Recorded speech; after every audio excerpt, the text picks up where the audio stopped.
Bismillahirrahmanirrahim. Assalamu alaikum. Aujourd'hui, nous allons parler sur le jour du jugement dernier en islam. La louange est à Dieu, le créateur du monde, celui qui existe sans début, sans fin, sans droit, sans comment, et ne dépend pas du temps. Rien n'est tel que lui, et il est celui qui entend et qui voit, quoi que tu puisses imaginer, Dieu en est différent. Et que l'élévation en degré et la préservation de sa communauté, de ce qu'il craint pour qu'elle soit accordée à notre maître Mohammed el-Amin, l'honnête, celui qui a appelé à la religion de vérité l'islam, la religion de tous les prophètes du premier Adam au dernier Mohammed.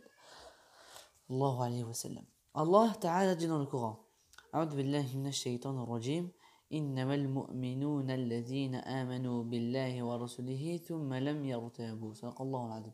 Ce qui signifie, les croyants sont uniquement ceux qui ont cru en Allah et en son Seigneur, et qui n'ont point douté. Surat al-Hujurat. Il faut croire au jour dernier, sans aucun doute, car le doute contredit la foi. Le jour dernier est le jour du jugement, le Qiyam. Il commencera avec la sortie des gens de leur tombe après que notre maître Israfil aura soufflé dans les corps. Le jour du jugement dure 50 000 ans, ce que l'on compte.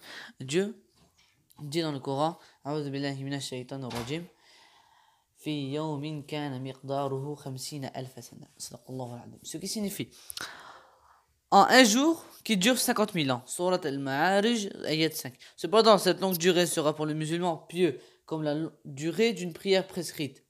Il y a des corps qui auront été assimilés par la terre. Allah Ta'ala les fera redevenir comme ils étaient auparavant et il les fera retourner les âmes.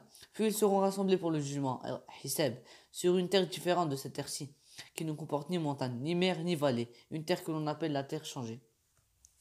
Alors les œuvres des gens seront pesées sur la balance, le mizan, qui est pourvu de 2 plateaux, un pour les bonnes actions, al-hasanat, et un autre pour les mauvaises actions, al-sayyi'at. Le mécréant, lui, n'aura aucune bonne action. Allah Ta'ala dit, A'udhu billahi minash shaytanir rajim, مثل الذين كفروا بربهم أعمالهم كرماد اشتادت به الروح في يوم عاصف. Ce qui signifie, les œuvres de ceux qui ont mécru sont telles de la cendre emportée par le vent un jour de tempête. Surat Ibrahim, ayat 18. Ensuite, Dieu fera entrer les croyants pieux au paradis sans châtiment. Quant aux croyants désobéissants ayant commis des grands péchés, il y aura une partie d'entre eux à qui Dieu pardonnera et qu'il fera entrer au paradis sans châtiment, et une partie que Allah châtiera en enfer et qu'il fera ensuite entrer au paradis. Les mécréants, quant à eux, ne trouveront jamais au paradis. Allah Azza wa Jalla les fera entrer en enfer où ils resteront éternellement. Allah Ta'ala dit, A'udhu billahi minash shaytanir rajim, Bismillahir rahmanir rahim, Inna Allah la'anna al-kafirina wa a'adda lahum sa'iran khalidina fiha abada.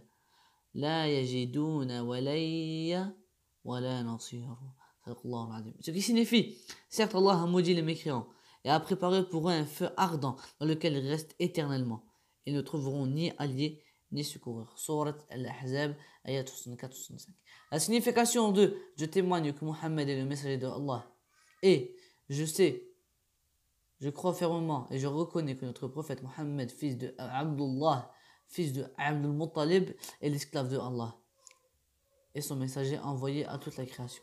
Ce qui est visé par création ici sont les humains et les djinns. Allah Ta'ala dit, A'udhu billahi minash shaytanir rajim, liyakuna lil'alamina nadhira. Ce qui signifie, afin qu'il soit un avertisseur pour les mondes. Surat al-Furqan, verset 2. En effet, cet avertissement est pour les humains et les djinns, seuls. Les anges ne sont pas concernés. Par cet avertissement, en effet, Allah Ta'ala a créé les anges de sorte qu'ils ne choisissent que l'obéissance par la volonté de Allah. Ils n'ont donc pas besoin d'un avertissement.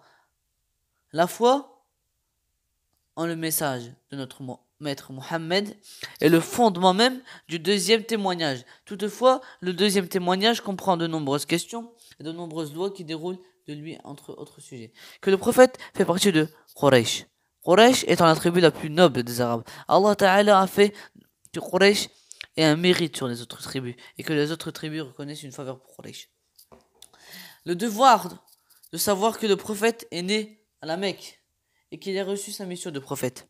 C'est-à-dire que la révélation de la prophétie est descendue sur lui alors qu'il résidait à la Mecque.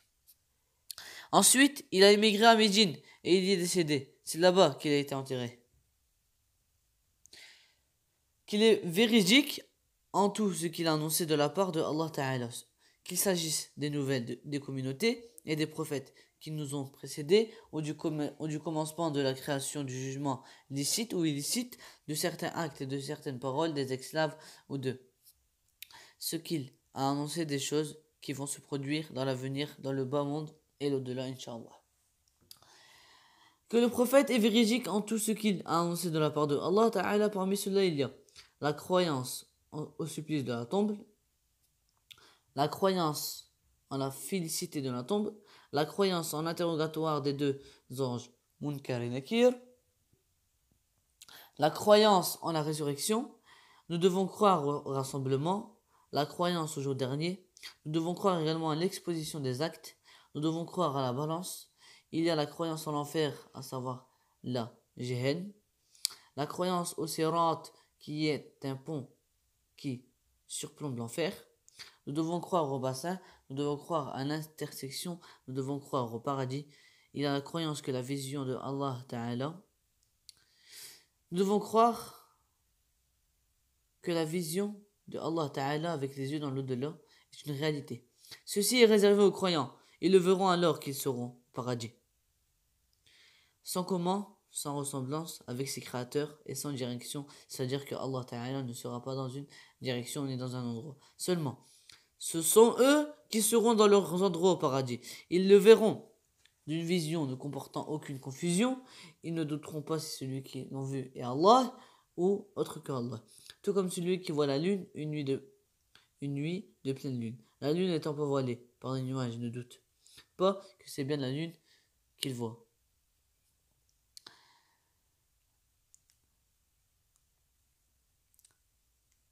Nous devons croire en l'éternité du séjour au paradis et en enfer.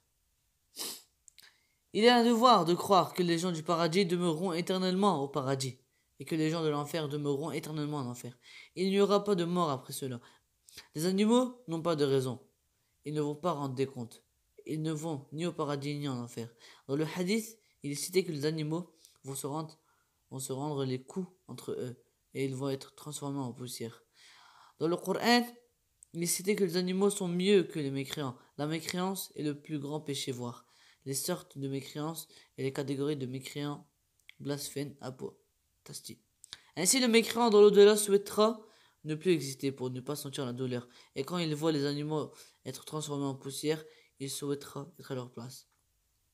أقول قولي هذا والسلام عليكم ورحمة الله وبركاته.